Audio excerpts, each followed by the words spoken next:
ꯑꯍꯥꯟꯕꯃꯛꯇꯗ channel ꯑꯁꯤꯒꯤ ꯃꯥꯏꯀꯩꯗꯒꯤ ꯃꯌꯥꯝꯕꯨ ꯇꯔꯥꯝꯅ ꯑꯣꯛꯆꯕꯒ ꯂꯣꯏꯅꯅ ꯏꯀꯣꯛꯅꯅ ꯈꯨꯔꯨꯝꯖꯔꯤ꯫ ꯉꯁꯤꯁꯨ ꯃꯍꯧꯁꯥꯒꯨꯝꯅ ꯌꯥꯝꯅ ꯅꯨꯡꯉꯥꯏꯔꯕ ꯍꯣꯔꯣꯔ ꯁ꯭ꯇꯣꯔꯤ ꯑꯃ ꯄꯨꯗꯨꯅ ꯂꯥꯛꯆꯔꯤ꯫ ꯋꯥꯔꯤ ꯑꯁꯤꯒꯤ ꯃꯃꯤꯡꯅ ꯀꯦꯕꯤꯟ ꯑꯗꯨꯒꯤ ꯋꯥꯔꯤ꯫ ꯋꯥꯔꯤ ꯑꯁꯤꯕꯨ ꯏꯕꯤꯔꯛꯄꯅ ꯖꯨꯖꯨ꯫ ꯑꯗꯨꯗꯤ ꯃꯌꯥꯝ ꯋꯥꯔꯤ ꯑꯁꯤ ꯀꯔꯤ ꯀꯝꯗꯧꯕꯒꯦ ꯍꯥꯏꯕꯗꯨ ꯃꯌꯥꯝ ꯄꯨꯟꯅ ꯑꯃꯨꯛ ꯇꯥꯃꯤꯟꯅꯔꯁꯤ꯫ ꯇꯣꯝꯊꯤꯟꯒ ꯂꯛꯁꯃꯤꯒꯗꯨ ꯂꯨꯍꯣꯡꯕ ꯉꯔꯥꯡꯇ ꯉꯥꯏꯔꯤ꯫ ꯃꯈꯣꯏ ꯑꯅꯤꯃꯛ ꯃꯃꯥ ꯃꯄꯥ ꯂꯣꯏꯅꯕ ꯀꯥꯏꯅꯈ꯭ꯔꯤ꯫ ꯃꯆꯤꯜ ꯃꯅꯥꯎ ꯁꯥꯒꯩ ꯅꯥꯇꯩ ꯑꯃꯠꯇ ꯂꯩꯇ꯭ꯔꯤ꯫ ꯃꯈꯣꯏ ꯑꯅꯤꯒꯤ ꯅꯦ ꯍꯥꯏꯕꯗ ꯃꯈꯣꯏ ꯃꯁꯥ ꯅꯠꯇꯅ ꯑꯇꯩ ꯑꯇꯣꯞꯄ ꯀꯅꯥꯁꯨ ꯂꯩꯇꯦ꯫ ꯀ꯭ꯂꯥꯁ 12 ꯐꯥꯎꯕꯗꯤ ꯆꯤꯜꯗ꯭ꯔꯦꯟ ꯍꯣꯝꯗ ꯂꯩꯗꯨꯅ ꯍꯤꯡꯂꯛꯏ꯫ ꯃꯗꯨꯒꯤ ꯃꯇꯨꯡ ꯃꯈꯣꯏ ꯑꯅꯤꯅ ꯀꯣꯂꯦꯖ ꯀꯥꯕ ꯍꯦꯛ ꯍꯧꯕ ꯑꯗꯨꯗꯒꯤꯗꯤ ꯃꯁꯥ ꯃꯁꯥꯒꯤ ꯑꯐꯪ ꯑꯐꯪꯕ ꯊꯕꯛ ꯁꯨꯗꯨꯅ ꯄꯩꯁꯥ ꯇꯥꯜꯂꯛꯈꯤ꯫ ꯇꯣꯝꯊꯤꯟꯅ ꯑꯌꯨꯛꯀꯤ ꯃꯇꯝꯗ ꯑꯣꯇꯣ ꯊꯧꯕ ꯆꯠꯂꯒ ꯄꯨꯡ 11 ꯇꯥꯔꯛꯄ ꯑꯗꯨꯋꯥꯏꯗꯒꯤꯅ ꯑꯃꯨꯛ ꯃꯥꯏꯀ꯭ꯔꯣ ꯐꯥꯏꯅꯥꯟꯁꯀꯤ ꯊꯕꯛ ꯆꯠꯄꯅꯤ꯫ ꯑꯗꯨꯒ ꯑꯃꯨꯛ ꯍꯜꯂꯛꯂꯒꯅ ꯑꯣꯇꯣ ꯊꯧꯕ ꯆꯠꯂꯤ꯫ ꯂꯛꯁꯃꯤꯁꯨ ꯃꯁꯥꯒꯤ ꯐꯤꯁꯥꯈꯣꯟꯗꯒꯤ ꯔꯥꯅꯤ ꯐꯤ ꯑꯃꯗꯤ ꯑꯇꯩ ꯃꯨꯒꯥꯒꯤ ꯐꯤ ꯁꯥꯗꯨꯅ ꯃꯈꯣꯏ ꯑꯅꯤ ꯌꯥꯝꯅ ꯋꯥꯅ ꯄꯩꯁꯥꯗꯣ ꯇꯨꯡꯁꯤꯟꯖꯔꯛꯈꯤ꯫ ꯆꯍꯤ ꯈꯔꯒꯤ ꯃꯇꯨꯡ ꯃꯈꯣꯏ ꯑꯅꯤꯅ ꯋꯥꯅ ꯍꯣꯠꯅꯖꯔꯛꯈꯤꯕꯒꯤ ꯃꯗꯨꯒꯤ ꯃꯍꯩ ꯑꯣꯏꯅ ꯏꯪꯈꯣꯜ ꯃꯆꯥ ꯑꯃ ꯂꯩꯕ ꯉꯝꯖꯈꯤ꯫ ꯑꯗꯨꯒ ꯌꯨꯝ ꯃꯆꯥ ꯑꯃꯁꯨ ꯁꯥꯔꯕ ꯃꯇꯨꯡ ꯂꯨꯍꯣꯡꯈꯤ꯫ ꯍꯧꯖꯤꯛꯇꯤ ꯄꯩꯁꯥ ꯌꯥꯝꯅ ꯄꯥꯏꯕꯃꯛ ꯅꯠꯇ꯭ꯔꯕꯁꯨ ꯃꯤꯔꯛ ꯇꯤꯟꯕꯗꯤ ꯉꯝꯖꯔꯤ꯫ ꯃꯈꯣꯏ ꯑꯅꯤꯒꯤ ꯍꯣꯠꯅꯖꯃꯟꯅ ꯂꯩꯀꯥꯏꯒꯤ ꯃꯤꯁꯤꯡꯅꯁꯨ ꯌꯥꯝꯅ ꯂꯨꯅ ꯇꯧꯕꯤ꯫ ꯃꯈꯣꯏ ꯑꯅꯤꯅꯁꯨ ꯂꯩꯀꯥꯏ ꯑꯗꯨꯗ ꯂꯩꯔꯤꯕ ꯑꯍꯜ ꯂꯃꯟꯁꯤꯡꯗ ꯅꯣꯂꯨꯛꯅ ꯊꯛꯁꯤ ꯈꯥꯁꯤ ꯅꯥꯏꯅ ꯆꯠꯂꯤ꯫ ꯅꯨꯃꯤꯗꯥꯡꯒꯤ ꯃꯇꯝꯗ ꯆꯥꯛ ꯊꯣꯡꯅ ꯆꯥꯛꯈꯨꯝꯗ ꯃꯈꯣꯏ ꯑꯅꯤ ꯑꯁꯨꯝꯅ ꯋꯥꯔꯤ ꯁꯥꯟꯅꯔꯝꯃꯤ꯫ ꯇꯣꯝꯊꯤꯟꯅ ꯍꯥꯏꯔꯛꯂꯝꯃꯤ, "ꯑꯗꯣ ꯑꯩꯅ ꯍꯥꯏꯕꯗꯣ ꯀꯃꯥꯏꯅ ꯇꯧꯔꯒꯦ? ꯁꯤꯂꯣꯡꯗ ꯑꯗꯨꯝ ꯆꯠꯂꯁꯦ ꯍꯥꯏꯔꯣ? ꯅꯪꯅ ꯆꯠꯅꯤꯡꯕ ꯑꯇꯩ ꯃꯐꯝ ꯂꯩꯔꯁꯨ ꯍꯥꯏꯔꯣ." "ꯁꯤꯂꯣꯡꯗꯅ ꯐꯔꯅꯤ, ꯅꯛꯁꯨ ꯅꯛꯄ, ꯕꯖꯦꯠꯁꯨ ꯆꯥꯎꯗꯕ꯫ ꯁꯦꯡꯅ ꯍꯥꯏꯔꯕꯗ ꯑꯩꯗꯤ ꯆꯠꯅꯤꯡꯗꯕꯅꯤ꯫ ꯑꯗꯨꯗ ꯊꯥꯗꯗꯣꯏ ꯄꯩꯁꯥꯗꯨꯅ ꯁꯅꯥ ꯂꯦꯞꯍꯧꯕꯅ ꯐꯔꯕ꯭ꯔꯥ ꯈꯜꯂꯤ꯫ ꯇꯥꯃꯣꯅ ꯒ꯭ꯔꯤ ꯇꯛꯄꯗꯨꯗ ꯑꯩꯁꯨ ꯌꯥꯔꯕꯅꯤ." "ꯄꯩꯁꯥ ꯍꯥꯏꯁꯤꯗꯤ ꯇꯥꯜꯂꯒ ꯐꯪꯗꯧꯅꯤ ꯄꯪꯕꯤ꯫ ꯃꯦꯃꯣꯔꯤ ꯍꯥꯏꯁꯤꯅꯅꯦ ꯄꯩꯁꯥꯅ ꯂꯩꯕ ꯌꯥꯔꯣꯏꯗꯣꯏꯅꯤ꯫ ꯋꯥꯕ ꯌꯥꯕꯁꯨ ꯋꯥꯔꯛꯂꯦ ꯑꯩꯈꯣꯏ ꯑꯅꯤ꯫ ꯍꯧꯖꯤꯛꯇ ꯑꯣꯏꯔꯕꯁꯨ ꯅꯨꯡꯉꯥꯏꯕ ꯇꯝꯁꯤ꯫ ꯂꯨꯄꯥ ꯂꯥꯛ ꯍꯨꯟꯗꯣꯛꯇꯧꯕꯗꯤ ꯅꯠꯇꯦꯗꯅ꯫ ꯑꯩꯈꯣꯏꯅ ꯄꯨꯊꯣꯛꯄ ꯉꯝꯕ ꯄꯩꯁꯥ ꯈꯔ ꯁꯨꯝ ꯏꯟꯖꯣꯏ ꯇꯧꯁꯤ ꯍꯥꯏꯕꯅꯤ꯫ ꯍꯌꯦꯡ ꯍꯟꯅꯨꯔꯀꯥꯟꯗꯗꯤ ꯀꯣꯏꯕꯁꯦ ꯑꯝꯇ ꯆꯠꯅꯤꯡꯉꯔꯣꯏ꯫ ꯑꯗꯨꯅ ꯍꯧꯖꯤꯛ ꯅꯍꯥ ꯑꯣꯏꯔꯤꯉꯩ ꯆꯠꯄ ꯌꯥꯕ ꯈꯔ ꯆꯠꯍꯧꯔꯗꯧꯅꯤ." "ꯑꯗꯨꯕꯨꯗꯤ ꯆꯨꯝꯃꯤ꯫ ꯑꯗ ꯍꯧꯖꯤꯛꯇꯤ ꯄꯩꯁꯥ ꯇꯥꯟꯕ ꯌꯥꯝꯅ ꯋꯥꯅꯔꯦ꯫ ꯊꯕꯛ ꯁꯨꯕ ꯁꯤꯟꯃꯤ ꯃꯁꯤꯡ ꯍꯦꯟꯒꯠꯂꯛꯂꯤ꯫ ꯑꯗꯨꯒꯤ ꯁꯨꯝ ꯍꯥꯏꯕꯅꯤ." "ꯑꯗꯨꯒꯤ ꯈꯜꯂꯨꯔꯅꯨ ꯌꯥꯔꯦ꯫ ꯆꯥꯛꯇꯣ ꯐꯖꯅ ꯍꯥꯎꯅ ꯊꯣꯡꯗꯣꯛ, ꯑꯗꯨꯒ ꯈꯟꯅꯔꯁꯦ ꯀꯔꯝꯕ ꯃꯐꯝꯗꯅ ꯍꯦꯟꯅ ꯈꯨꯗꯣꯡ ꯆꯥꯅꯤ ꯍꯥꯏꯕꯗꯣ꯫ ꯑꯩꯁꯨ ꯏꯃꯥꯟꯅꯕ ꯑꯝꯇ ꯐꯣꯟꯗꯅꯦ ꯋꯥꯔꯤ ꯁꯥꯟꯅꯒꯦ, ꯃꯔꯨꯞ ꯄꯩꯁꯥꯒꯤ." "ꯍꯣꯏ ꯇꯥꯃꯣ."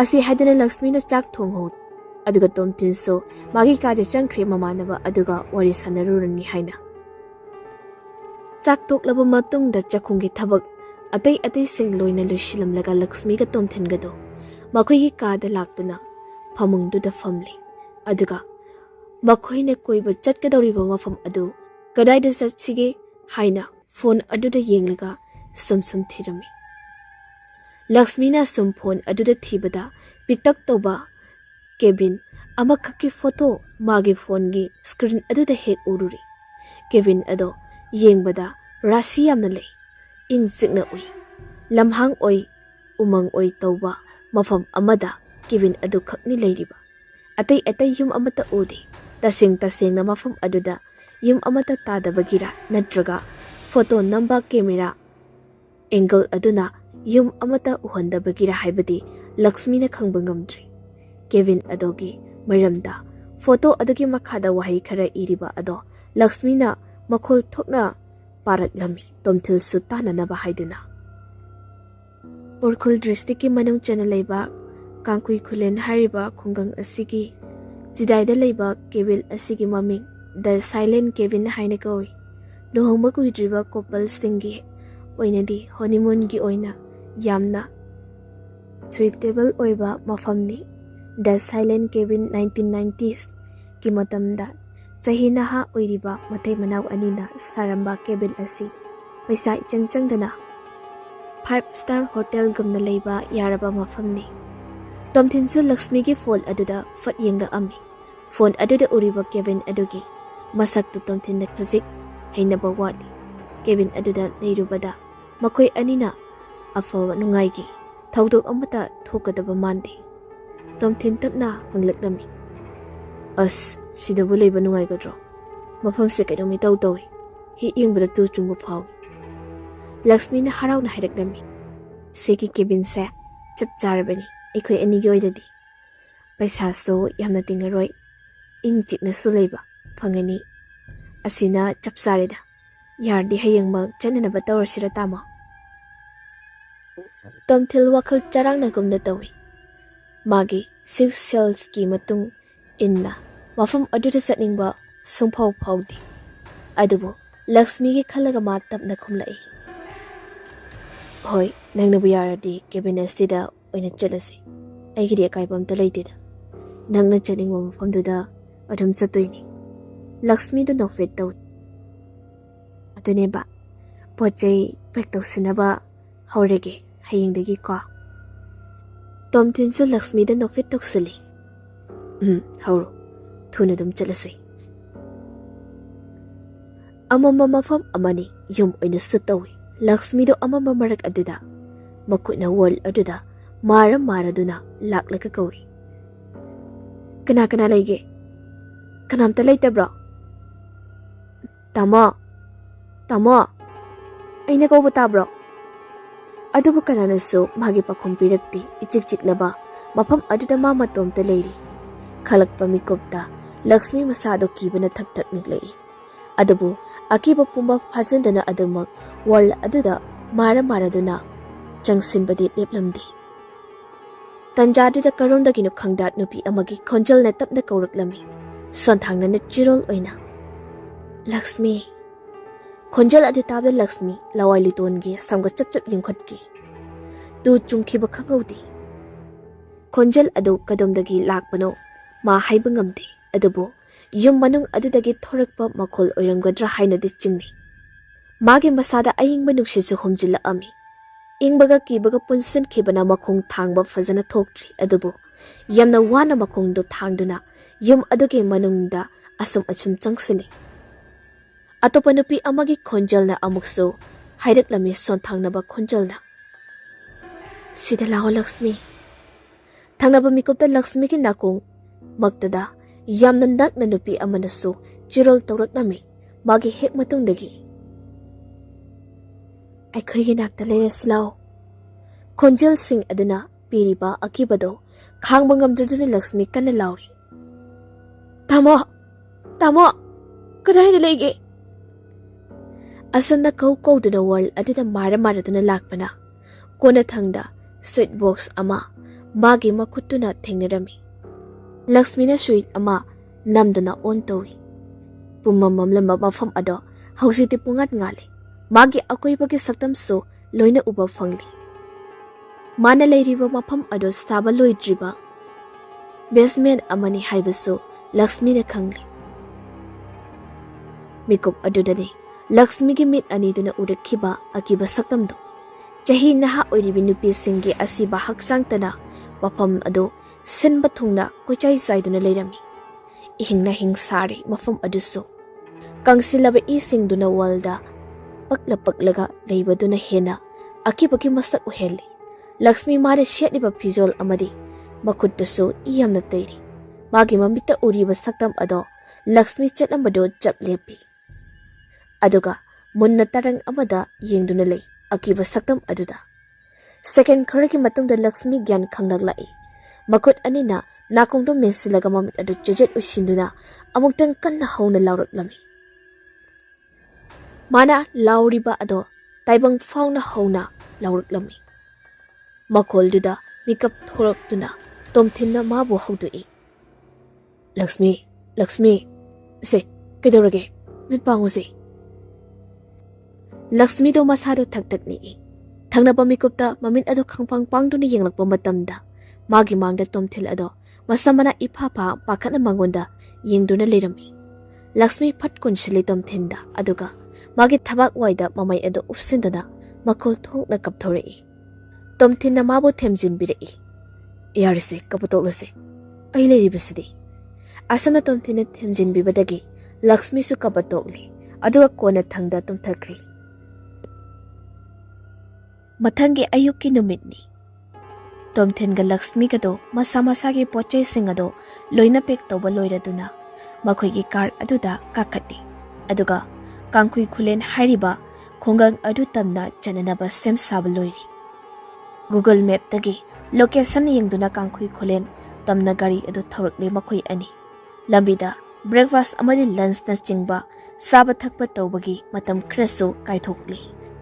Gari do sumasum lepalaita thawrakpana lamhang amadi umangi saruk sengakta ngaisilakli. Miyoiba amatagi masak uraktre tin kang kaujing harong na khongbagi makhol na anamatari. Leng lauba nungsit na mafang kuding sitlari. Uwa pambi kuding su malang bagi tanthada thek na nongna zagoi sabagom na uriba saktam ado kayadi fajiraba yengbaki penba naidri. Thongnaw lomda mamay ado onduna umang sing aduda yengna Lakshmi na haidaklami. Kaino mafam nina yam sui. Ayok nungthilgi matamda faw. Asuk yamna suklasinadi nungdangdadi kamay tawni. Asi haiduna Lakshmi na asum umang aduda yengluba matamda. Miyoy bagi saban manba. Musuk mo ba amaka umang adomdagi senthoraktuna. Marum amada jensen kibado Lakshmi na nakset na uhawi. Adubo, gari ado kana thorikpana fazana laksan badi ngamdi. Magi wakal na panguda uba oirangani khaladuna Lakshmi karisto hairakti tomthinda. Lakshmi do amuk tomthinda onsilaklami. Soise miyam talaina dabra tamo. Mi daba udida ekoina larudoi kibin adisto umangakdune. Manak nakpada yung kay amata tadaba mali. Ekoi ani khakta oira mali mafam aduda larudoisi. Nangna ingjikpa yam pami haibado phangani hewjikti. Lakshmi langtak na harai. As aibu lainingadrane. Yumdahan mana fadaw mali. Ado hawjiti pakhang macha leishabi machasingse camping tawba yamna chatnarabani. Aduna kanana khangba. Adwaida mi mayam ama camping tawraga leirambaso. Aduisu sum isada kinoma fawrai swai mafamse.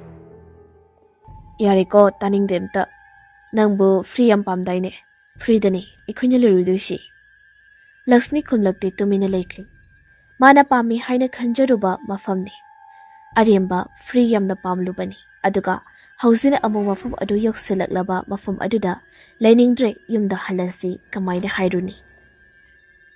The silent cabin hairiba cabin adugi gires ki lambi aduda gari ado thousand na tomthin haireklami. Yaure nangna pamzaba mafamdo. Yum adugi mapangi masaksing ado gari gi thongnaw adudagi yengna Lakshmi na haireklami. Wow, yamna fazei sidi. Photo da ubadagi asengbana yamna thini hele fazaba. Wow. Edi pungaw ngawre. Yumdagi mapangi masak amadi akoibada uriba upal wapal khudingna Lakshmi gi wakal pukning pungsum sumat pagumna tawki. Mapaldagi masakna asuk fajiraba asidi. Yum adugi manung aduda kamay tawi haiduna mana yingning bagi kaurangba ama magi masada fawraklami. Numidang wairam tarakpagi namina umang adugi umarumda sangkhibada unalaktagi koraw hanba magi masek mangal khara thurakpa adunasu mafam adugi fazabada hena mateng pangsili. Gari do garage ta hek khamaga Lakshmi na hana kumthakri. Tomthin su kumtharaktuna maningi settagi makhoi anigi luggage do lautharakli. Tomthin na Lakshmi gi matung oiram na satuna haidaklami. Manung da jingslaw ngihak leradi mamsalani. Asam na hainaduna makhoi anido yum adugi manung da changlaklami. Living room oina leiriba room aduda makhoi anigi luggage do thamlaga cabin manung duma senba thongna chatuna kari lei haini yenglami makhoi anido. Living room adumadi khara sawi aduga leiramliba furniture amade atai pochai singduso yamna fazi. Living room aduga hek thangnana kitchen lei. Steel gi kolik marang kaina leirami aduga fridge adudasu chana thaknanaba marang kaina leiba ui. Living room adugi nakad amadana hallway oina leikri. Hallway adugi aroibadana piktak tauba washroom ama leirami. Makoi anido ground floor gi room sing adu yingba loiraba matungda amuk staircase adu karaktuna first floor da amuk karaklami. Mataktuna khazi amuk tungali ground floor gi room sing aduga yingnabada staircase adugi aroibada achauba bedroom ama leirami. Bedroom aduda attach tawduna yamna luxury oiba washroom ama leirami. Anung adugi decoration amadi leiramliba potchai khudingmakto Lakshmi ne hek pamjabadu thokli. Umang aduda leiba cabin oijarabaso masan nanna yamna luxury oina leirami. Lakshmi na hairaklami. Aina yamna pamjari. Asukpa umang asida asiguma phajaba cabin ama leiramgani haiba ai thazarudi. Tama nandi kai khale mafam ase haina draba. Tamthena ama hairaklami. Nangnabu pamjaradi yare. Numit marini ni aikoina sida leidoise. Mari suba numituda aikoi handoini yaba natro. Tenman bra nangna kuina leithase makhatana numit tarani gumba leithase haikchu yaini. Lakshmi na khumi. Numit marini do chap sareda. Yamdagi kuina sathopasu nongaiti. Aikoi ani khakta leibani na aikoi ani leitabado yumda mi amta leiramoidoini. Asamna wari sana dana yum adugi madong sinba thungna amata chithadana loina yenglami. Aduga makhada living room da amok kumtharaktuda makoina purakpa poche sing adu paidana mathakki living room da correctly. Aduga makoi ani puna lotion minarami. Namidangi pung 8 makhai muk tarakpa aduaidani. Tomthina makhada kitchen da dinner stem dana leiringai tanja aduda Lakshmi do mathakta bedroom da poche awat apa sing ado yengsinduna leirami. Tabak sing ado loishinba loiraduna Lakshmi do bedroom aduda attach tauba washroom aduda sanglaklami. Aduga bathtub achauba aduda ising pik thanna yasilaba matung maso iru luzanaba sem sarami. Mamli tauraba washroom aduda khara khazikta oiraso ngalhanaba haiduna Lakshmi na candle macha ama chukhatuna bathtub ki mapanduda thali. Aduga masto bathtub aduda famdana mamitu ushilaga masada ngihak relax tawi. Lakshmi na asunda bathtub aduda famdana leiringai tanja adudani khangaudana magi masada ayengba nungsit ki sawum ama phanglakpado. Lakshmi mamit adu fatpangi mana haujikta thamlamba candle adudi mutuna leiramli. Lakshmi wakal hena khanjaluba tawda market adu lawduna candle adu amuk chukhatli. Mairi adu fazana sakhatli. Candle aduna fazana saklaba matam aduda Lakshmi amung mamitu ushinduna masa adu relax tawi. Adubu hek thangnaba mikup aduda amukso nungsit ki sawum ama chisalaklami. Adubu handakti nungsit ki sawum asiri hanadagi hena khazik kalap tawi. Aduga candle aduso masabatonta muchaki. Lakshmi mamitu fatpangi hanjin candle aduna mulakpa aduda ma khazi enoin oiraduna candle aduga maikhet aduga tap lamduna lowi. Aduga kari asoiba yawuna haina yengda asoiba amata su yawramdi. Madure Lakshmi do mamai ado fatlai thorokpa matamda uri. Bathroom ge thong ado maya khazik kathoklega liramliba ado. Mana chaklakpa matamda thong ado lonchilambani. Aduga kari kamdona hangdoklamliba. Tomthina hangdoklibra khanda Lakshmi ado thonglomda mamai ado chepthadani kawi. Tama adubu pakum amata pirakte amusu hanjin kawi Lakshmi na. Tamo natro thong hangdoklamida. Nangi pochai thiba oiradine yelongi upududa tamogi pochai oina loina thambani. Adubu handaksu kanamata magi pakumdo piraktraba aduda Lakshmi tapna soli machinda. Makhada mukum khramalini. Bathtub tangi hek famlaba matungda ma fazana irulu thokle aduga anawa dress hongduna bedroom dagi thoraklaga makhada kumtharaktuna tomthina chak thongliba kitchen adomda laamni. Lakshmi na kitchen gi thongjin adu hek yobaga uri tomthina chak thongliba adugi matung oirapna musin muba iwang wangba miyut amagi sabal manba mutri ama khakta tomthingi matungda leptuna leramliba adu madu ubada Lakshmi khangprak khangna tablap lawi. Adubu thangnaba mikopta mana mamito fat kuptuna yengluba matamda mami ado leiramdri. Lakshmi ki khonjal tabla tomthil ado fat Lakshmi da yengla ame. Kidorage Lakshmi. Lakshmi na magi matung oina yengba amada chumdrung ye. Mangduna thongjil aduda lepnaga leiriba ado uraga tomthin fat magi manakta changla ame. Kidorage habani. Kaidona nangno yengido. Lakshmi do gyan khanglak lai mami ado fat anirak kupi aduga amuk tomthinda onsinada khumi. Kem nati sum kitchen se kamai tauri no ni yengambani. Hola odudi. Drading church the phambo ichak loirabani. Pulab chaminaraga tumnanaba tawrsi. Asti haidana tomthina Lakshmi bu makut samduna dining table adomda purak tuna phambali. Chak fazana thiba loiraba matung makoi anido dining table da mai onsinaduna phamlaga chak chaminarami. Tomthinde lam sanglakpagi wabaga sak to fazana chakhidre adubu Lakshmi di maong ama itaw tawi ngasidi.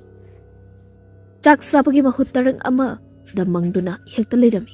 Amuk so gan khanglak lakpagum na tawi. Amuk na hekta tarang ama da leirami. Ngahan khaiga manadaba Lakshmi gi mataw adu ubada tomthin wakal wadaba ngamlakti. Magi mataw adu da tomthina hanglaklami. Lakshmi aina thongba se hautraba. Nang chakam chadre se khra yamna sasilo. Chak lamna di ahing tumbu yadabani. Asi haiduna Lakshmi gi sak chalu adu chicken piece khara hap thabiraklami. Spoon amana tawdana. Lakshmi kumdi sor amurak sangna hodolaga sak sakom ama hukchili. Aduga amu hanglaklami tomthinda. Magi masada fauriba akiba pumbado loina phumchilaga. Tamo aina barum da irujaringai tamo da barum da chakla ambra. Changlakte da ide. Ngasai degi kitchen da sak thonglambani. Aduga thabak kharasu thuna loisilagane khara thuna pothana na batawani.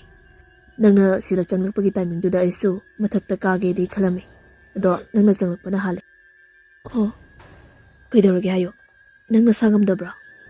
Lakshmi na uringda na nukfitawrami. Kasi tawdida sumhangbani. Asam na kumjabagi wani Lakshmi masado laita famdi sukang khangjadre. Nongalam day pung ahomok tarakpa adwaidani Lakshmi du mikap thoraklami. Chawraba keben ado pin drop silent da leirami. Makol amata taramdi. Lakshmi du mikap thorakpadagi tumthaba yadraduna masa ado yeta amukji oida musip tawduna leiri. Minute khara asam leiram laba matung kona thangda tomthina tumliba phamung nakal adomda makuna tapna maduna yinglami.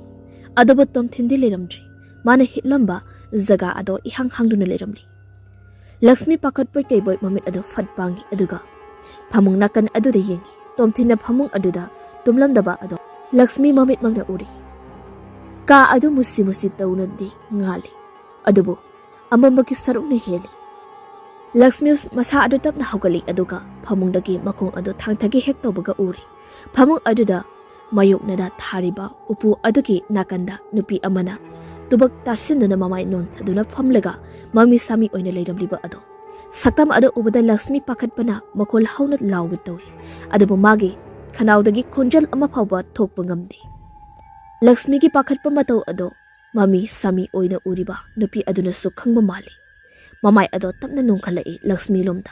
Adubu Lakshmi na nupi adugi mamai ado upanang dringai bedroom aduda attached tawba washroom gi thong ado fat hangdurai. Lakshmi bathroom adomda fat yeng thorakpa matamda tomthina do masamana ipa pha lepduna leirami. Lakshmi amuk fat yengi hauzik nupi ama mami sami phamduna mafam aduda. Adubu nupi adudi leiramji mafam aduda ihang hangduna leiramli. Tomthina hangaklami Lakshmi na phamungda famduna leiramba adu uriga. Tumba yadraba. Wahang ase hangna tomthin phamung manakta laktuna phamung aduda kakhatlaga hipkri. Lakshmi di adumak machi lengda phamduna leiri. Mamisu kuptana yengli hauzik waida nupi aduna phamlamba mafam aduda. Lakshmi gi tumina leisinba mataw aduda tomthina amuksu hangaklami. Lakshmi, kaidorage hai minangba. Ase haiduna Lakshmi ki masado khajik no me tomthinna. Lakshmi gan khanglak pagumna mamit ado fat anira kupi. Aduga tomthindi yengi. Ngasai mana nupi ama ukhiba adomda makut ado thinduna haireklami mana.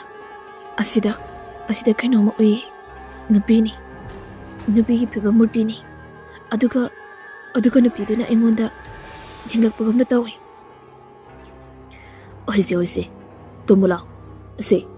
Ka sinane kharaga mambaga nangi mita pangu uda ubo oirangani. Tumnana batoro. Heng yahu thingni hen atradi. Asama tomthina haidaba aduda Lakshmi su tumina laikri. Magi mamita pangu da uba oine hek khalli mahaksu. Tomthina makata reklami. Ngahak lerdi no ngalani tumasi. Heng hagapa thingadi. Lakshmi su tapna hithare e adubo. Mamiti ushalui shuknya yade. Mamitu ngasai nupi amaki sabana. Mami sami oina ukiba maiki aduda adumak yenglikale. Matom taso haizay mapukningda. Ay udi uki ko nupi amaki saktam. Mathangi numitni yum ado hanagi hana adumak umsuksi. Makon mawa amata tadi taibang miyuibagi. Yengbada fana manna urabaso yum adugi ubak na saba floor ado sum chabagi makol amata sutadi. Satpagi makol so amta tadi. Umanga oibanara ayuki matamdo kharadi adumak ingi. Sweater achoba ama lituna makuta coffee cup ama pairaga Lakshmi do Kevin adugi ground floor da leiba hallway pareng aduda asum satuna inglami kari kari lei haibara singba. Lakshmi na hallway adugi thongnau adomda yengthorakpa matamda uri. Ngarang mana ukhiba leisilgi maong adumak ngasisu chap manaba saktam amade mafam atiyada thokliba ado. Ngasi Lakshmi khaktuna haibanati tomthinasu thengnirabani. Ngarang mana ukhiba leisilgi saktam adumak ngasigi ayukta chap manaba mafam atiyada thoklibado. Wakal hena khanjiluba tawda Lakshmi do hallway parengi thong sing ado amamamta oina asum yengduna laami. Mana asum thong sing ado amamamta oina yenglakpa matamda uri. Ka amakhak chingnaningai oiba ongda thong lok tawduna leramliba ado. Atay room sing adugi thong do room sing dugi masa masagi so loina thetuna thammi. Adubo hairiba room adugi thongda so thetlamdi. Thong aduda hakliba mayek amadi lai sing dusu yengbada yamna akibagi masak oheli. Masada hainadaba pokliba aduga munna hek yengbada yengsiluragana tu chunghalli. Charangnaraba fawhalli. Ka ado yum adugi basement kumbagi thong oirangani khanna Lakshmi ado mamai ado fatlai thoki tawi adobo thong aduda khujinna khotpagi mamigumna wahi khara iriba ado Lakshmi na nachepnana uroi. Madudagi Lakshmi thong aduda mamai ado fat amuk leisilai. Aduga khujina khotpagumna thong aduda iriba wahi ado machina thokna tapna pai. Mana nangbu soidana bukhini. Wahi khara ado pabaloirekpada Lakshmi makutna machin ado melaga tunglomda khongfan tapna halle. Mana asum tunglomda khongfam hanbada magi nanganda kanagumba amana gonglawna thingzali. Lakshmi khangpre khangna tung onthorakpada yengbada tomthil oiramba aduda ma chaning tana sor ado amar hontori. Tomthilna la hairaklami. Kaidorage nasada pakhatpagi mong tawridaba nasangam drabra phajana potharaga layu yadra. Ngarang dagini nangna kainoma itaw tawraklise. Nangi matawse ay haifam khangdri Lakshmi. Lakshmi khumdi amadugi mahot mamay ado layduna thong adomda amuk yenglaame adobo haujikta ukhiba thongda khujina khotpagi mamina semba wai khara ado adomak uba phangdri. Mangkhre mikup asida. Mitrangi matawni. Karamba may oina sanariba mitrangno. Lakshmi amadi mitrang sanariba miyoy ado khangningba langtaknari. Lakshmi tapna. Kasi daw dira. Soy se kikiligi na yenglambani. Kamanungda pazilaga sum naibado tali na tawbani. Adugi coffee thakna ghayak sum chatpi sanarambani da. Oh, atubo yardi fay. Ado emde ruluzagi tawbani. Nang layba udabatuda karumda laikrabano na thibalakbani. Nang lahaw kidoira. Sida. Natragana ay kaplap chakrasira. Bedroom da. Tamo chatpiro ay sida ngahaktang lahaw kigi. Tamo iruluzaba loiba mapachana na ay so kitchen da laklagi. Aduga po na lansamina na ba? Hoy. Kuy na dilayer nuko. Asi haram laga tom tindi chat krima pama adudagi. Lakshmi kaktang hewri hallway paring aduda.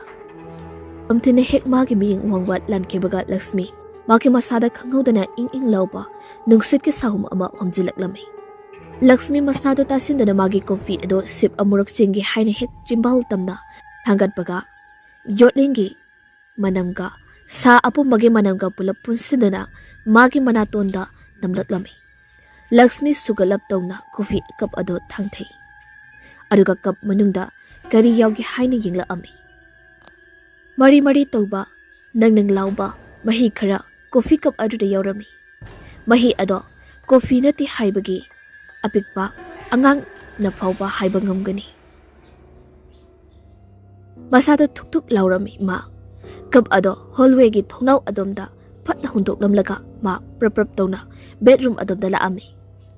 Wakal na su phambangnari ma ngarangdagi ngasi phawbada mangonda thokliba angakpa thodok mayam ase karino khanbada awaba amadi oi. Tomthin makoi ani mafam asida punna leiminarega ma kaktada atamdana thodok sing asi thoklaga tomthindana saum ama faw phangtribase karigino haiba wakalda su khanjai. Adubu magi pakhum phangdi pakhung oiduna adumak tokli. Mana bedroom adumda prap tawna lakpana bedroom gi thongjin aduda tomthinga amuk hek thingjinari. Lakshmi gi hathu tawba mataw aduda tomthina hangi amukso kidorogi minangbo aina oina charangnari haiba nangira tawse ngarang umang wangba lamhang mayam ama phawrga lakpadada laiga unarabra haiba nang khoju lekhamne yorpu natra amta okthoknaba tawse.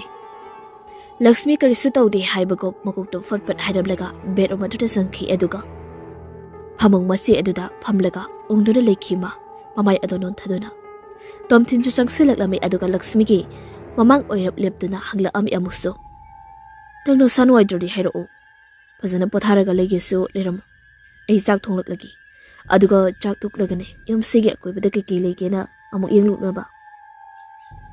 Lakshmi de tomthilgi wa aduda pakhumpi gi haina mamai ado phatno galakbani adubu tomthin gi hek matungda musin muba miyoi bagi saban oiba amakak leptuna Lakshmi mongoda onni yengduna leibagumna tawrami. Ngarang nungdang mana kitchen aduda ukhiba tomthin gi matungda leplamba mami adumakni adubu hausi uriba mami asina ngarangi mami adudagi akiba yamna heli. Lakshmi wa ngangi haina mayado adumak kathok na tomthelgi matungda munna mamit ariba makelao thoklaga yengduna lei. Lakshmi gi mataw aduda tomthin hangi Lakshmi nangbu kaidorage haibani asi haiduna Lakshmi gi masado khajik lengi aduga masu magi matung ondoni yengi magi matungda kana lege khanna adubu kana sulayramni ihang hanglami mafamdo Lakshmi mami ido fat anirak kuppi aduga nokta yadawgumna fat nogai minok ama nokfet tawdaga kaisunateda sum wakalama kalamani asi haiduna Lakshmi du phuk amu hogali aduga room adudagi prap thoki tomthin su thokla ami aduga Lakshmi gi matung inaduna staircase aduda kumtharaglami. Nomit adugi namidangni Lakshmi do kitchen da matumta dinner stemdana leirami tomthin mathakta bedroom da leiki. Nungthildo pojai khara hangdok thangjin tawrubagi wari ngihang pothage hairami. Dining table aduda chopping board aduda thang sori amane kobi khara soiduna leirambadagi gas stove adomda mamai ado fat leiduna gas ki mairi ado khajik pikhallingai tanja adudani karigumba steel gi pot ama lei maida tabagi makhol ado tarakpa ado.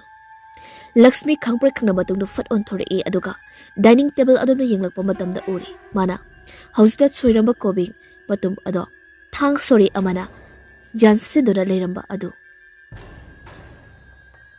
Seleng mathakdagi kanaguma miyoi amana thang ado sapukanna langtharakpagum Lakshmi seleng mathakta amu yengkhali adobo chingnaningai oiba masak ama phawa uke phangdi madudagi amuk Lakshmi do sak thongba makha samthage tawringe maikai kadomdagi no khangda thang sori ama mu ma tamna langslai sapu khajik kanna magi makokta yungduna thingadaba khajik tangai samnada lithawi thang sori ado Lakshmi ki nakanda leiriba una saba upu macha aduda makol hauna chuk launa yungki mataw aduda kireduna Lakshmi leimaida phatlauna famthei thangnaba mikupta thang masing ado thingamda ma tamna langsilaklami adubu magi masada panbadi amta pande samnada khetpa ngakta oire tawi Lakshmi do handakti makut anina manakungdu minsilaga mamit adu chejet usinuna kana lawi. Mana kauriba adu taraduna Tomtin su mathak tagi parpar kumtharektuna kitchen tamda changsila ami. Mana kitchen jarokpa matamdani kitchen ado hanagum normal oina lerami. Karisu phibam kairamni. Phibam kairiba haibabu Lakshmi na masa khaktani. Lakshmi gi manakta changsiduna tomthina mabu konsinbiraga themjinbi. Se kemtoruse ai leribasidi sida pakhatkanu. Lakshmi ado makhol thokne kaplaklammi. Ai sida leiba ngamaro. Yumda haningi. Hauzik muk chalasi. Ai khoini. Ai khangba ngamdre. Ai yumda haningi tamo. Yumda halasi. Ai yamda kire. Tomthina tapna hayaklami. Ngasi ahing simadi warsu wanani. Khanglasi. Aduga hayeng ayuk ngata yumda chenanaba sem sarsi ko. Law. Bedroomda fazana patharo law. Ai zakto thonglagi. Wasi haidana tomthina Lakshmi bu nintizan haugatpiri aduga bedroom lomda oina samduna pubiraklammi. Bedroom do yauradana tomthina Lakshmi bu phamung aduda fazana hipalle aduga mana Lakshmi gi nakanda famlaga nupi aduna tungkhiba ngai. Pung amagi matung Lakshmi su kapna adumak tumthakri. Madudagi tomthin su bedroom dagi thoraklammi aduga thong ajuk khajik ngasillamlaga kitchen lomda amu lakli. Aduga kitchen de hek chunglakpaga uri. Una saba upu macha ama leiriba aduda thang amana yungsilaga chena ama nafsillibadu chena aduda wahi khirsu irami. Tomtin parap upu adu tamna changsili aduga thang adu satoklaga chena adu lauthokli aduga majuda iramliba wahi sing adu pai asamna irami. Eginak talao mabu hundoklam. Iramliba wahi sing aduna tomtin bu masada akito jungba khardi fawli adubu akiba ado uthokpagi mahut chena ado makutna surusuru naisilaga dustbin aduda hundoki. Tomtin wakhal mone khanthai amuksu thokliba thaudok ado makhoina leiriba cabin adugi akoibada amadi manak nakpada kem tawraga leiba mioi khrena Lakshmi da laknarakpa oiramgani haina so amuksu khali. Madu oiramba taragana yariba makhai khara thuina mafam ase thadoktuna chetlaga nauna amuk trip amagi plan tawragi haina chap yongna khanki. Dinner sembal loiraba matung tomthin ado bedroom da laami. Mana bedroom gi thong ado hek hangbaga uri. Lakshmi na phamung mayai chabuk aduda phamlaga upu leiba adomda munna sangtruk sangna yengduna leiramliba adu. Tomthin ju Lakshmi na yengliba maki adomda yengthorpa matamda mami sami oina udami musin muba miyoibagi saban manba saktam ama adubo pochai sing leiriba adugi mami oirangani haina khanna khantoklami tomthinnadi. Asigo mama misami asida Lakshmi na wakal pankal de khanjenduna matomta awa pizabagi tarang amada leiba oirangani haibaso tomthina khalami. Thangnaba mikopta Lakshmi do fat tomthinlamde yenglaklami aduga khungjin aduda tomthin leptuna leirambada uraga Lakshmi do phamungdagi kumtharaktuna magi manaktamda chinsilami. Tomthinna hangi nangna sakimda tawdraba hojikti Lakshmi do thamoidadi thorakpa yamna asingba minok ama nokfet tawraga khum hojikti kem tawdri isa se khara yangkumda tawri. Tomthin do Lakshmi da nungsina yengduna magi makokta tatlapna nanthami adunidana akiba haibase wakaldagi kohanbani kige natragana kiro haibase aikhogi wakhalgi makhayamna pole taibang miyoibana ngamdababu kari legi masi khalagane wakhal yakna akiba amata yaudana leigadamni. Lakshmi da so amo hairakami hoiba tama ado ai tamoda wamta haigiba yagadra kaiwano hayu kaino nangna haibada aina yadaba karibu yaukhrabagine. Ai sigi cabin se senba thongna chatuna kari lei haiba sina chingba loina yengningi loina yenga dudi aikhoina changdaba kari ma famu leirige cabin manung sida yamsigi khwai mathak thangba ka dugi akoiba ani changdri dudi. Oh fari law adudi ipani punane changlaga yengmina rose ase haidana makoi ani punna thongminaraklammi aduga khwaidagi makha thangbaka adugi thong ado hangdori. Thong ado he hangdopaga una saba makhada kumthabagi staircase tentak toba ama leirami. Staircase aduda makoi ani punna kumthaminaraklami. Madu loiriga thong amasu amuk leirami. Thong ado hek hangdokpaga ka achoba amasu leirami. Thong adugi calling ka silaba doorknob tu leiduna thong adu hangli. Aduga Lakshmi na hanaka adugi manungda chang. Manung hek changbaga kokphai suja ka sinbagi manam ama Lakshmi ki manaton da bangbang yongna yoisilai. Lakshmi makut na manaton ado mesilaga tapna tapna asum changsila ami ka adugi manungda. Ka manung aduda karisu thoidokpa pochai amata leiramde. Thaina sijanaramba mallaba furniture gi item amadi atei box na chingba pochai khara di leirami. Lakshmi na asumna mamai adu koilai leiduni yenglakpa matamda uri. Kachin amada life fidebi achauba amakak leiramba ado. Life fidebi ado nupini aduga Christian singit chauraba fajaraba wedding dress amasu shetli. Mafam aduda leiramliba amanba pochai sing aduda yenglaga tomthin na haireklami. Sigi cable se saramba mapu adugi pochai orangani sida lairiba mayam se. Lakshmi so tomthin lamda fat mamai aro onthoraklami aduga amuk tomthin na yengliba pochai sing aduda yenglaktuna uri amanba leather na makhum oiba larik makhum amakak leiramliba ado. Lakshmi tapna lamduna larik makhum ado postak ado lawi. Aduga makhum hangduna yengluba matamdadi photo album ama oirami. Album adugi manungda hana cabin asida leiramba matay manaw ani adugi photo kaya amu yaurami. Tomthin so changsilaktuna Lakshmi gi nakanda lepi aduga photo sing ado maga punda yengmini. Photo aduda uriba matay manaw ado yamna nungsi chana loinaba mali. Hek yengbada yengliba makoi anigi thamoida galakpa khamanba pualli. Mathang kisena ado amu hangdok lagi yengi. Matay manaw ani dugi nupi adugi photo ama ui.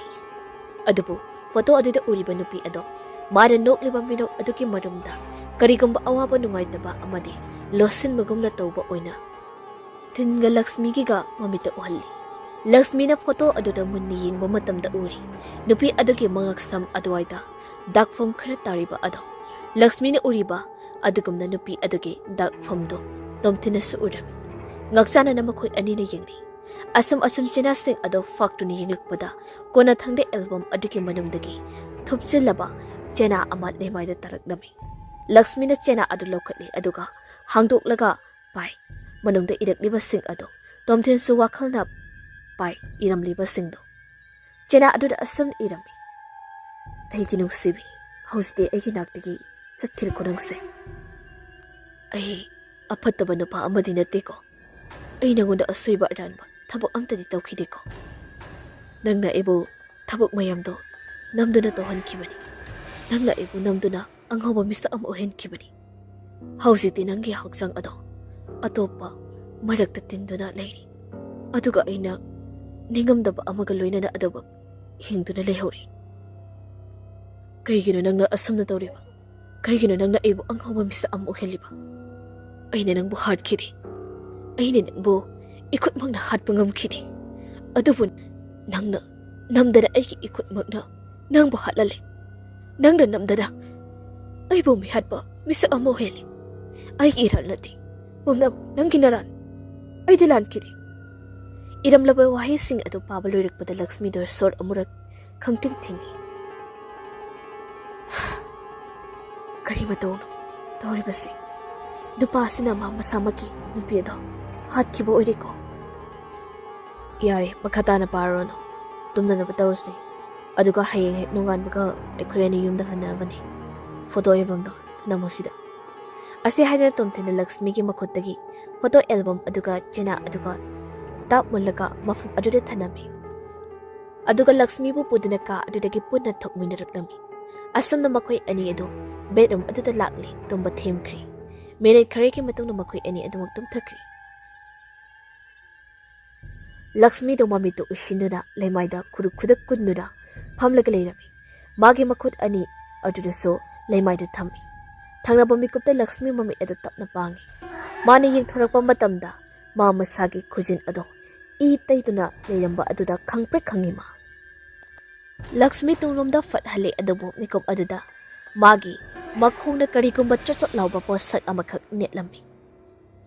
Lakshmi so mamay adu fatlaiduni yengluba matamda nupi amagi haksang oiduna lerami. Thawai yaudraba haksangni adugi aseba haksang adugi ngaksang ngangsilaba min aniduna Lakshmi dadi munna yengbagumna tawri. Lakshmi kiraduna makhol ado hauna laugi tawi adubo magi khonjal pumba phasinduna leikhibagumna khanaudagi khonjal thokpa ngamlamti. Tanja adudani miyoibagi saru matekki krok krok lauba makhol ama tarakpadu. Lakshmi ko mikop na humsingna asiba haksang adudi yengi.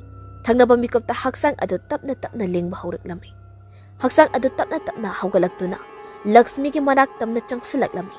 Lakshmi handakti magi areba thona pomba loina puthoktuna amuktang makhol hauna kan law. Mara adamna hek law khibaga mafam ado puma mamsinki. Osak amata upa phanglamdi adubo nupi amagi khonjal na chirol oina akiba khontokta hairakliba wahai sing ado Lakshmi gi nakungda singja yenedi taraklami. Ayibo thiro khonjal ado asumsum naksilakpada Lakshmi gi hek matungdagi taraklami aroiba oina. Ayibo thiro second kharagi matung tom thinna magi masa nomduna pakhana hauduri. Lakshmi kitorogise amta hogolo. Lakshmi masado humang anapi kangi. China phangbuguna tharu tharu su oli adubu mamite sungpang pangdi. Tom thinna amung su haudui. Lakshmi se aina gawsida bro. Haujite Lakshmi do puk haugalaklammi. Aduga tom thinda chetna konsinki aduga khonjal pikna pakhana hairaknan. Mabu thise nupi da phangnaba thise natrabati mada aibu miku khuding otuna leiri. Tom thinna su Lakshmi bo konsinbi. Kanano thiduse nupi haibu kanano. Lakshmi masado thak thak ningba makai magi makuduna tingthoklaga basement gi manjunaraba thong adomda thinduna hairaknami. Basement da Tom thin sor amurak sangna hontoraklami. Phare thirurasla asi haiduna tom thin do Lakshmi bu hakwalhalli aduga room adudagi thoraklami. Lakshmi gi matau asida mabo maning thungalagi khallabani tom thinna manabo peni hairabadi thawai phawba thaba ngamgadaboi hek khali nupado. Asumna lakpani ngasai ayo Lakshmi na thengrakhiba manjunaraba thong adomda laami makoi anima. Thong adugi so ado thetpa udabana tom thinna thong ado makhong na hanjin sapu kana kaukhaibadagi thong ado hangdurakli. Aduga tom thinna mang thadana makoi ani ka aduda changlaami. Ka aduda atai kari solairamdi. Basement ga kumbagi staircase oina lerami. Una saba staircase ado makoi anima kumtharakpada makol khajik thokli. Asomna sum kumtharakpana kona thangda basement ado yori. Basement adugi floor tawselamde leibak ngakta oirami. Basement adugi mayai chapstana blab amakhak nganduna lerami. Aduga blab aduso tabli masa aduso tungmang hai. Lakshmi na basement gi laimai adugi akaknaba zaga amada makut adu thinduna hairaklami. Nupida siki zaga si maktada lehubani. Lakshmi na hairibadu thajabadi natte. Adubo mana haraujanaba haiduna tom thinna Lakshmi na makut thiliba zaga aduda makhongna khajik leimai aduda khotkum nangum tawi. Asalna mana leimai aduda sum khotpa ngaktang leiraga ngorok ngoba dakpam khira taraba pambom ama phatlauna tom thingi makhong mayadagi tingthoraklami. Thawai yaudruba miyoi amagi pambongumna padrak tai. Madu ubda tom thinga Lakshmi ka makol hauna amutang punna lawi. Tom thin adu Lakshmi ki madak tamna changsilaklami aduga nupi adugi staircase adomda illaga hairaklami. Chalo asana makoi ani do staircase aduda chenchet tawna kakhaldi aduga thong adu hangduna mapanda chenthorklami. Makoi ani do khonglei thuna bedroom aduda changsilaklami aduga atai mapot machai sing amata hanna yinglamda gari ge so adu paiduna chenthораклami aduga cabin adugi main door adomda chenthorapani adubu thong adu lonsinduna lirami. Makoi anina hangdokna na bapana kana hotnarabasu hangdokpa asungom ngamlamdi. Tomthina thong ado sapu kana kaukhai adubu hangdokpa yadri. Tanja adudani ing lauba khut amana Lakshmi ki makhong khumita tap pairakpa aduda Lakshmi khanglau lawi ima haina Tomtinsu phat yengthara adubo mana Lakshmi ki makut satokpa nangdringi Lakshmi ki masa ado soro soro laktuna chingki yamna thuna aduga basement adomda chingsinki Lakshmi kanna laurai aibo kanbiyo aibo mutta kanbiyo tamo Lakshmi masana mage miheng wangba hek lan kibaga thong aduso masa matonta tapna hangtok charaklami thangnaba mikupta tomthingi masaso apunaba ama pokibagumna tawreklami tarang marang amada itaw tawduna leibagumna tawki mamaido tapna leithorklami tomthin aduga thong ado landuna yum adugi mapanda thoraklami masana de gyan tajada tomthina yum adugi mapan hek thokhibaga thong ado amuksu masa matomda fat thinjinjaki tomthindu garage rom da lakli aduga gari aduda kaduna gari ado start tawraga garage tagi thodorakli aduga cabin adudagi matomda chatkirami tomthin masadu tarang malang amada tawduna leirabasu gari thawbadi chumna thawi asoi angam amta yaudi chahi amagi matongni tomthildo angawba mayamgi leibam home adugi leikol aduda matomta famduri lerami magi nakandaso khabar ama chena khira phaktok tunadle tomthin ado ma isai amangang nangangna khabar ado lawi aduga hana phaktok tuna leriba chena aduda magi mitna ahanba ukhiba article aduda makhol kaya thokhanda pai Urkhul district ki manung chana leba Kangkhui village ki umang amada saduna leba the silent cabin haiba cabin asige basement da dupi ki asiba hakjang khara phangki punna hakjang manga adugi manungda amadi matam sangna pathapun thaduna leramni DNA test tawbagi damak masak maming khangba ngomkhiroi aduga haksang amadi ngasidagi chahi amamuki mamangda siba oigani thajei aduga leihoriba haksang aduna tha amamuki mamangda siba oigani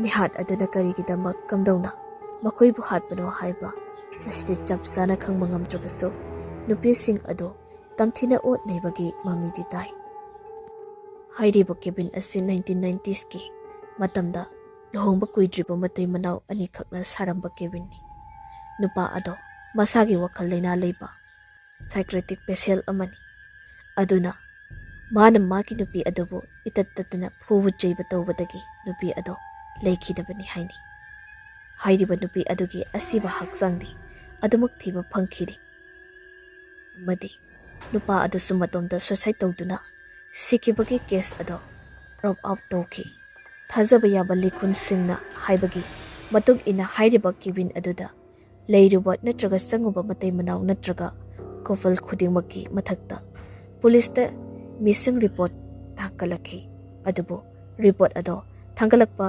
hapta amamuk leiraba matung maduda changuba nupa adugi wakhal choiraba miyoi ama oiduna mafam amada leirami adubu nupi adudi aduma kebil adudagi sungtok thorakti nupa adu hospital da layingduna thamki adubo gyan sunglak lakhidi haini report amada palli madugi matung matam khra leiraga nupi adugi haksang su kebil aduda leirami hairi police officer amadi investigator singna case asigi maramda sabsaba pakhom piba gamdri kanagumba bi amada case asigi hints nataga clues piba ngamdri fawbadi case asi dromet oina lekhigani haina police ki team amada phungdorekli